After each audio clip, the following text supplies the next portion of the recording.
Hello folks, shintigercurl here, that dude in the straw hat, bringing you another preview video for my next Let's Play. Bleach.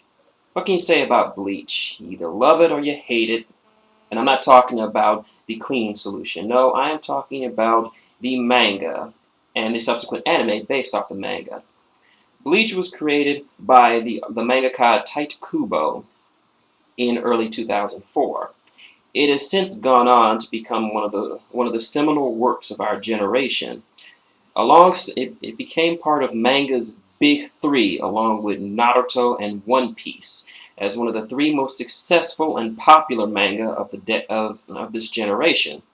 Unfortunately, as years have progressed, Bleach has fallen off on its of its former popularity due to both Kubo's pacing and boring story plots, repetitive elements, and seemingly a story that just drags on for God knows how long. Even though the manga is in its final stages, it still would take several years. It may take another year or two before the manga truly finishes. But enough about that. To understand the game that I'm going to be playing, first a little backstory on the game. It's on the franchise itself.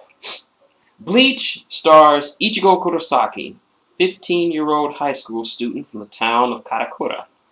He lives with his widowed father, Isshin Kurosaki, and his two younger siblings, twins Yuzu and Karin, in the family-owned medical clinic.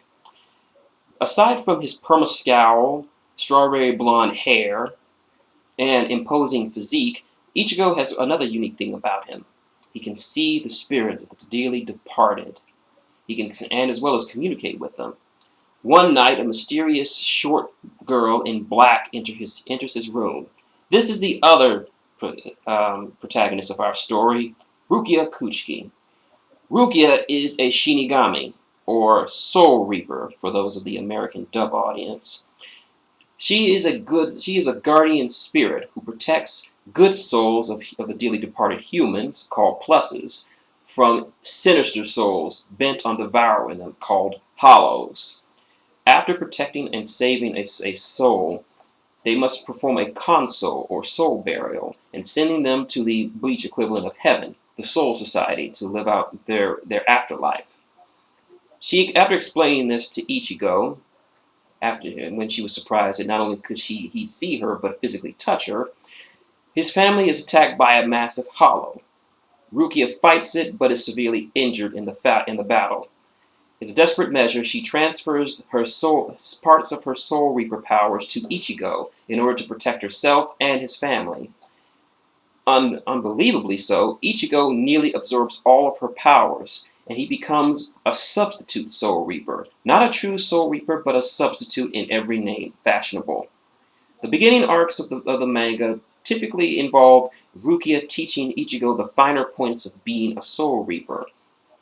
Now she can interact with him in the living world due to inhabiting a false body known as a Gigai, provided by a mysterious individual known as Kisuke Urahara, or as Ichigo calls him, Mr. Hattenclogs.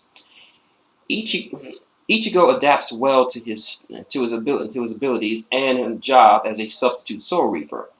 Rukia tries to blend in well. Despite being over 100 years old, she doesn't understand modern conveniences or technology.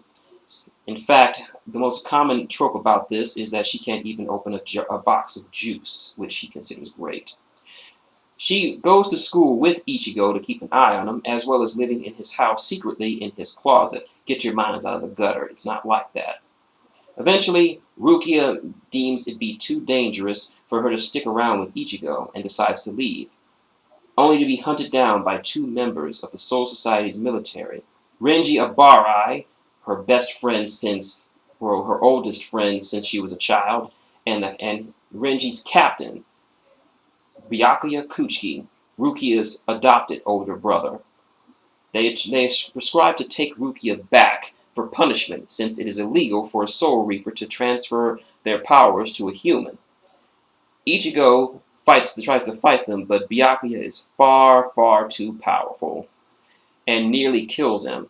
Rukia, to save his life behind his back, decides to go back to the Soul Society with her brother and best friend to face the punishment of what she had done.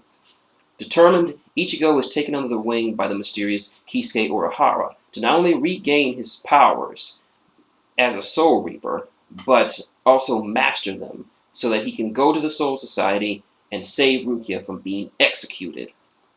He is joined in his quest by Sato Yashitora, also known as Chad, a gigantic half-Mexican, half-Japanese boy who is Ichigo's best male friend, and they've been friends for a very long time. Although somewhat intimidating, he is quiet and unassuming and rarely, if ever, fights, but he is extraordinarily physically and powerful.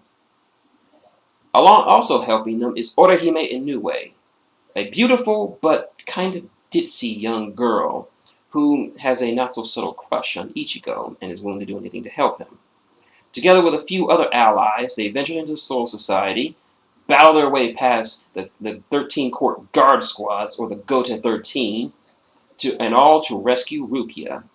Now, the Soul Society arc in the Bleach series has been called the best of the series, and it's primarily fans called this arc the reason why they got into Bleach in the first place, as it had incredible battles, introduced a larger number of cast members, and interesting character studies, great character development for both Ichigo and Rukia, as well as some nice plot twists and turns that set up the rest of the series.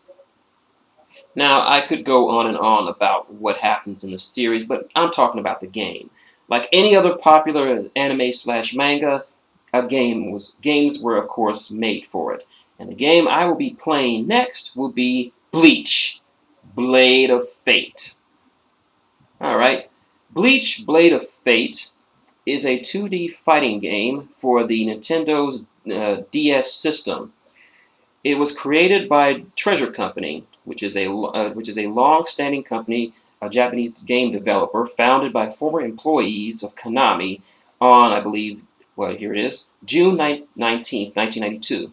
Treasure is best known for classic action games that employ innovative gameplay styles and systems.